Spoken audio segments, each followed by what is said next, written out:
कभी सोचा है, जब जिंदगी हमसे सब कुछ छीन लेती है तब हम क्या बनते हैं? राम को देखिए।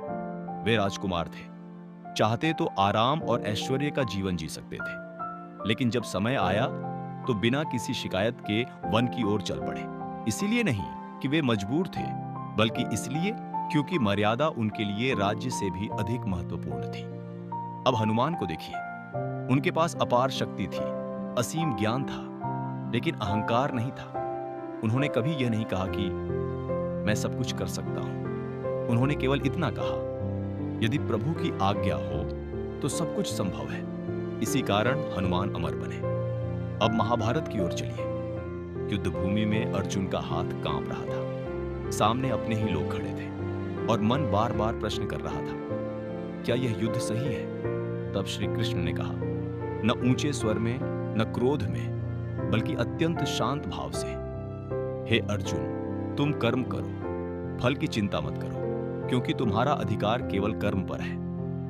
और सच कहूं तो यह वचन केवल अर्जुन के लिए नहीं था, यह हम सभी के लिए था।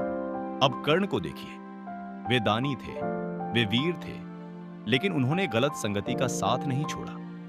इसलिए नहीं कि वे बुरे थे, बल्कि इसलिए कि उन्होंने समय रहते सत्य का पक्ष नहीं चुना।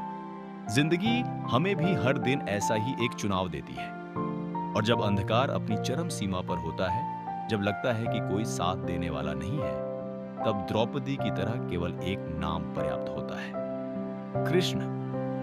और वही वह क्षण होता है जब ईश्वर मौन नहीं रहते। रामायण और महाभारत केवल प्राचीन ग्रंथ नहीं है, ये हमें सिखाते हैं कैसे मौन रहकर भी शक्तिशाली बना जाता है, कैसे झुककर भी ऊंचा उठा जाता है, और कैसे हार के बीच भी जीत छिपी होती है। यदि आज आपकी जिंदगी कठिन दौर से गुजर रही है, तो यह समझ लीजिए, ईश्वर आपको तोड़ नहीं रहे, वे आपको गढ़ रहे हैं। और अंत में बस इतना याद रखिए, जो राम के मार्ग पर चलता है वह कभी अकेला नहीं होता, और जो कृष्ण को समझ लेता है उसे फिर कोई पराजित नहीं कर सकता।